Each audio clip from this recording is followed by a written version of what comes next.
Good morning mga kalula. Gagawa tayo ng ginatang bilo-bilo. Lalagyan natin ng langka. Ayan. Magbibilo tayo ng bilo-bilo. Ayan. Ito lang itong bibilogin.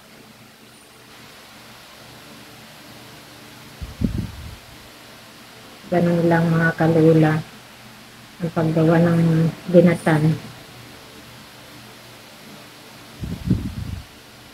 Masarap nito pag may pinipig.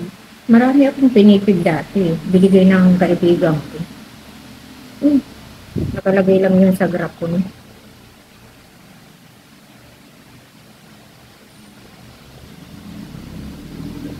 Naghugas na ako mga kalula. Ha?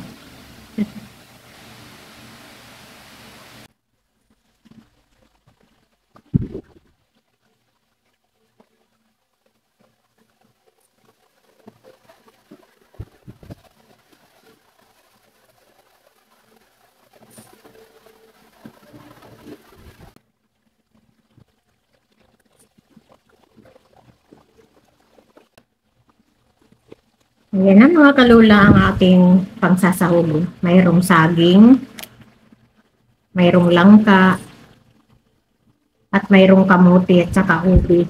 Yan lang yung ating isasahog sa ating ginatang bilo-bilo. Tara mga kalula, hindi pa ako tapos mag-bilog nito.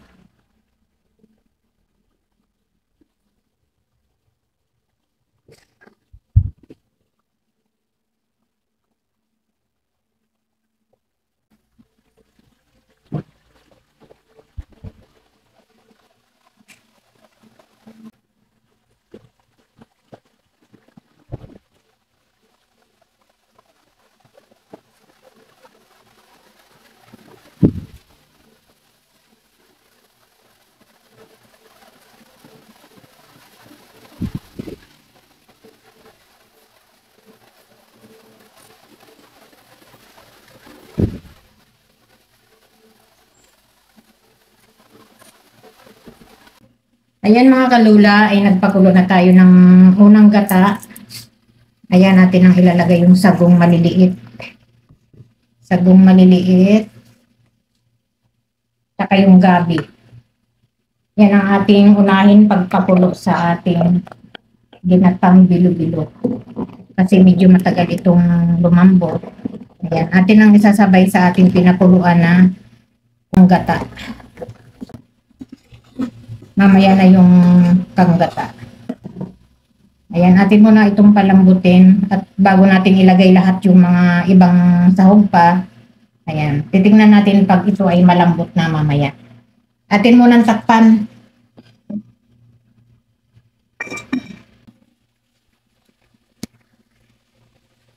Ayan, atin nang ilalagay yung kamote.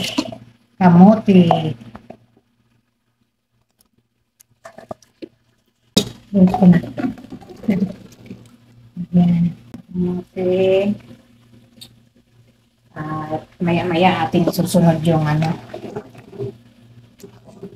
saging. Ayan, natin muna lakasan ng kunti yung apoy.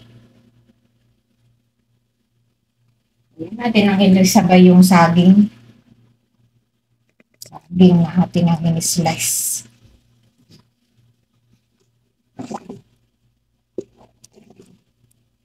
Pwede na natin isabay yung asukal para manuot sa ating kamuti ang asukal.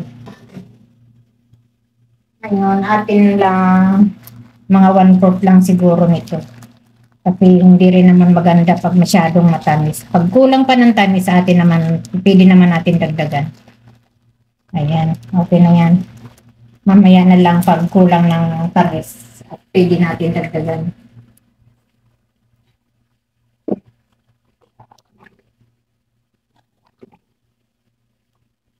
Ayan, atin mo ng takpan. Atin mo ng takpan at balikan natin.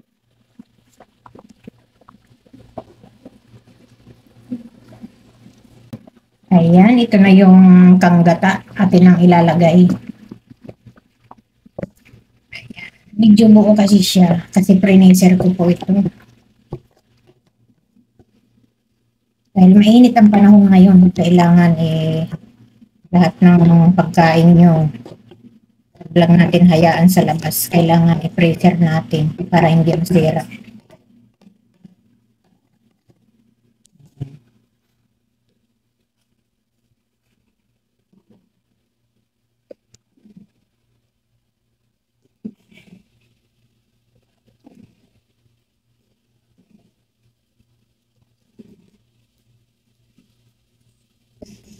Babalikan natin ng mga 10 minutes. Atin mo nang takpan.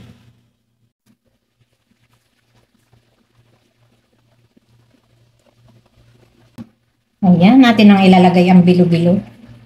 Ayan.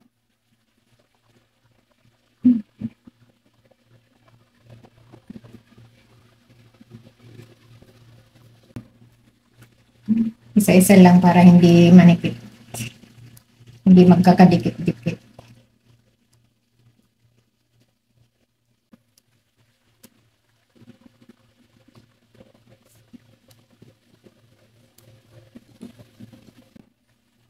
Pag lumitaw na yung bilo-bilo, ang ibig sabihin ng luto na. Ayan.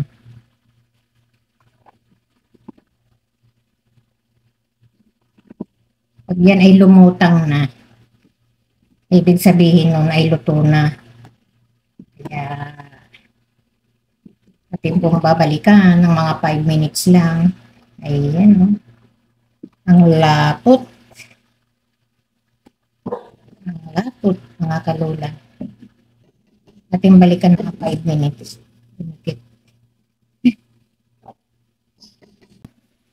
Ayan yung ating huling ilalagay langka.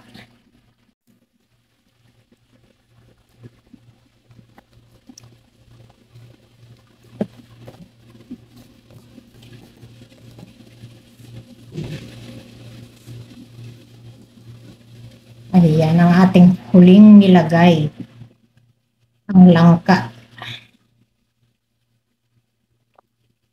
Dahil madali lang maluto yan, kaya ayan ang ating huling ilalagay. Wow! Ang lapot. Wow!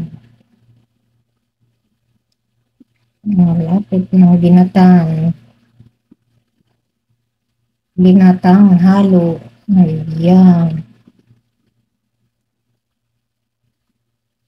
Okay. Good. Ayan. Mga 3 minutes lang mga kalola. Ayan ay atin ang babalikan. Atin mga haluin mga kalola at umapaw.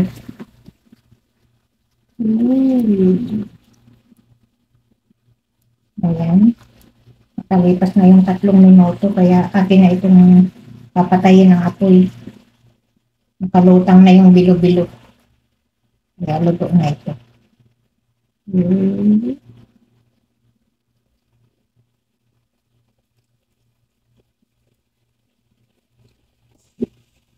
Tayo na natin yung apoy. Ayan, sobrang lapot.